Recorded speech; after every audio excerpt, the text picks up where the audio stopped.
Bonsoir Dominique de Villepin. Bonsoir. Merci d'être l'invité de BFM TV. Vous êtes président de République Solidaire. Vous suivez évidemment l'actualité. Comme ancien ministre des Affaires étrangères et Premier ministre, la situation en Côte d'Ivoire doit vous intéresser.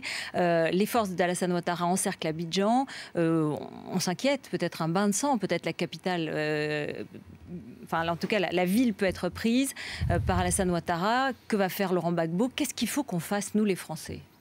Jusqu'à maintenant, la progression de Ouattara et l'inversion des tendances s'est faite très pacifiquement. La prise de San Pedro, la prise de Yamoussoukro, nous arrivons à Abidjan avec des bastions dans les mains de Gbagbo. Cela, évidemment, est une autre partie. Et je crois que tout dépend de Laurent Gbagbo. On voit un certain nombre de responsables, notamment militaires, auprès de lui faire défection.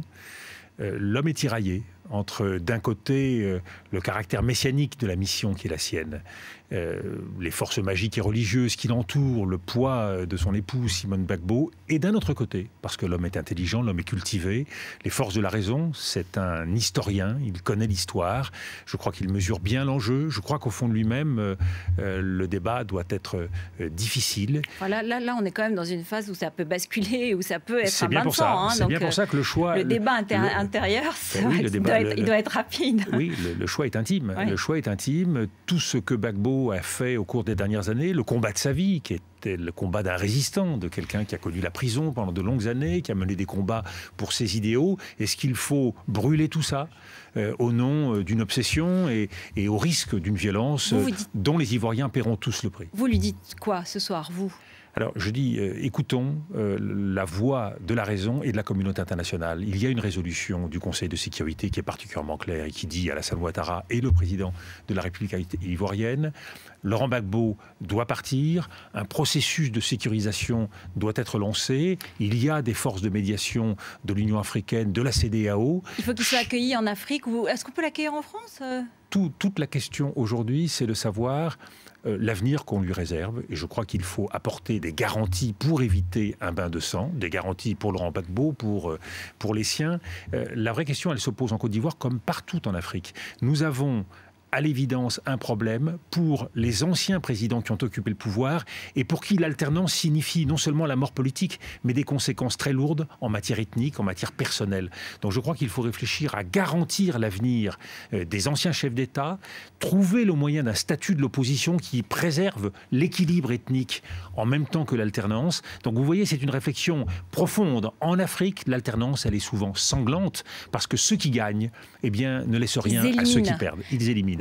Donc il faut trouver le moyen de prendre en compte cette donnée ethnique, culturelle, religieuse pour éviter cette logique du pire dans laquelle nous sommes placés. Je vais aller dans une autre partie de l'Afrique, mais quand vous dites attention, il faut trouver un statut pour les anciens chefs d'État ou en tout cas ceux qui quittent le pouvoir, est-ce que dans ces cas-là, vous pensez aussi à Kadhafi? Est-ce qu'il faut lui trouver une porte de sortie aujourd'hui? La question est difficile dans les deux cas parce que beaucoup de bornes ont été franchies et il y a eu des massacres, il y a eu des bains de sang et qu'il n'est pas facile de dire immunité quand on a commis de telles atrocités.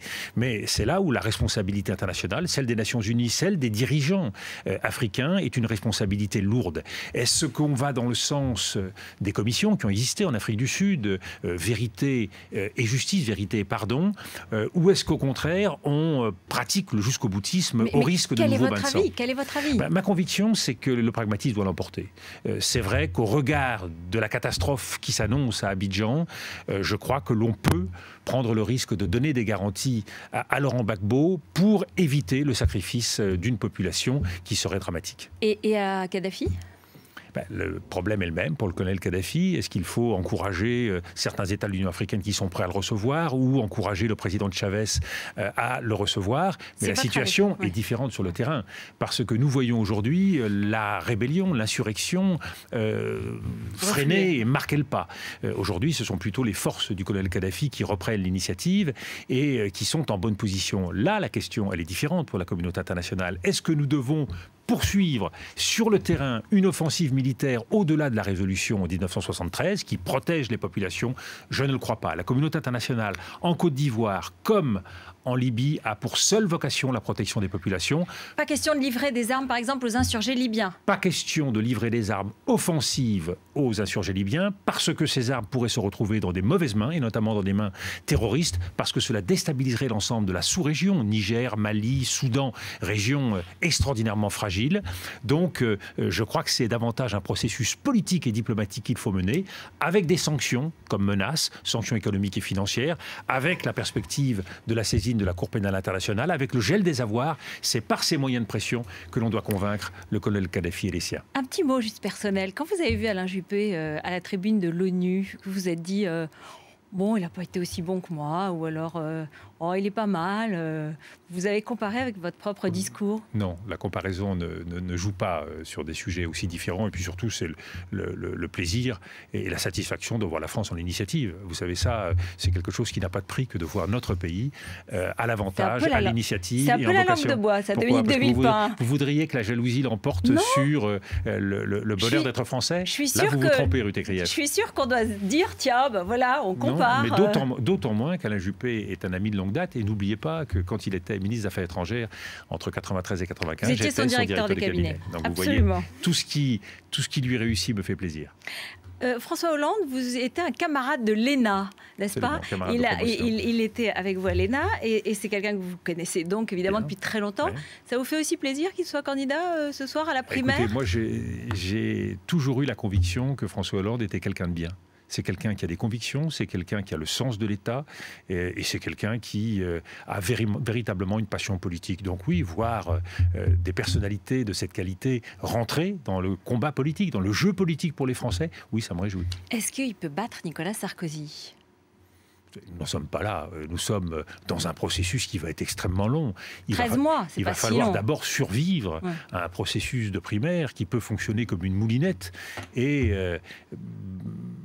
dans le fond, blesser un certain nombre des candidats, ou en tout cas leur rogner un peu les ailes. Donc je crois que la première étape, c'est les candidats entre eux, ou la capacité de ces candidats à engager tout de suite un dialogue avec les Français. C'est manifestement ce que François Hollande a voulu faire depuis la Corrèze, comme vous l'avez si bien dit. Dans notre sondage CSA BFM TV aujourd'hui, on voit que Nicolas Sarkozy a beaucoup de mal, qu'il est éliminé du deuxième tour, que 75% des militants UMP pensent, enfin 75% des Français, 54% des UMP pense qu'il ne sera pas élu. Et le Nouvel Observateur titre « Est-ce qu'il a déjà perdu ?» C'est votre conviction? C'est ça, votre métier de journaliste, minimiser les chances d'aujourd'hui pour pouvoir parler d'un rebond demain.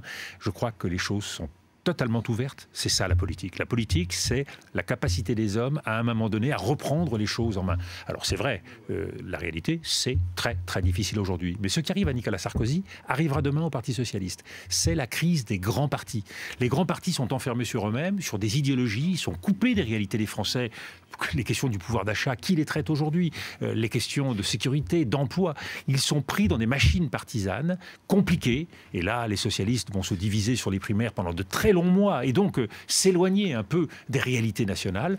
Donc une fois de plus, c'est la crise des grands partis. Je crois que c'est une leçon que nous devons méditer les uns et les autres. Ne pas nous éloigner de ces réalités, revenir au contact des Français. Du coup, Dominique de Villepin, vous dites c'est ma chance, moi qui n'ai pas un grand parti, je suis pas prisonnier. Ça c'est sûr, vous n'êtes pas prisonnier. Hein, vous voyez, parce que vous n'avez pas de grand parti. Mais l'avantage d'être libre, l'avantage... Et celle, peut-être un peu.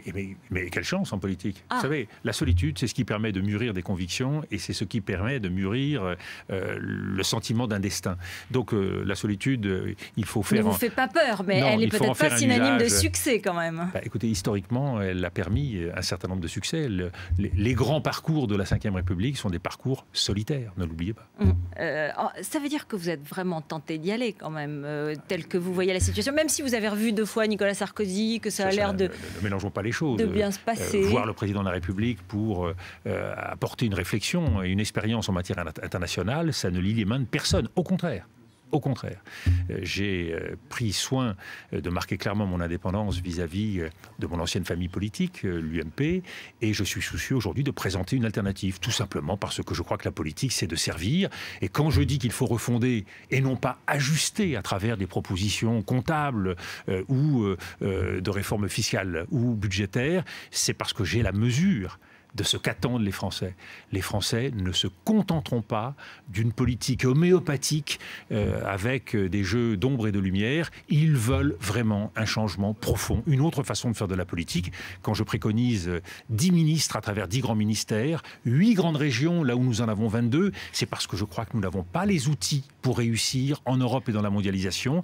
Nous n'avons pas les outils pour prendre les bonnes décisions dans notre pays, ce qui explique l'impuissance politique française. Ça fera partie évidemment de vos grandes propositions le 14 avril.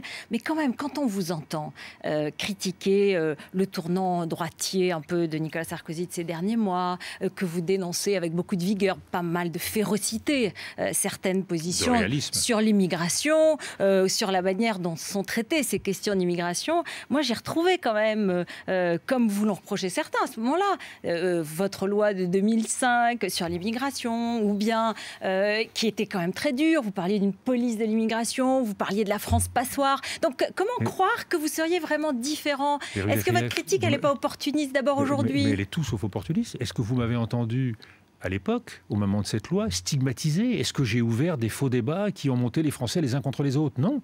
Il y a à l'évidence des problèmes d'immigration illégale qu'il faut traiter avec exigence, voire avec sévérité, mais ça ne veut pas dire que la France ne doit pas être fidèle à ses grands principes républicains. Donc, vous montrez la solution. La solution, c'est la fermeté, mais c'est pas les boucs émissaires, c'est pas l'idéologie, la fuite en avant, c'est pas la désignation de coupables parce qu'ils sont étrangers, parce qu'ils sont musulmans ou parce qu'ils sont immigrés. C'est bien là qu'est la frontière. C'est la manière. C'est la manière, vous voulez dire, mais finalement. C'est pas la manière, c'est les principes, Ruth Krief. Bon.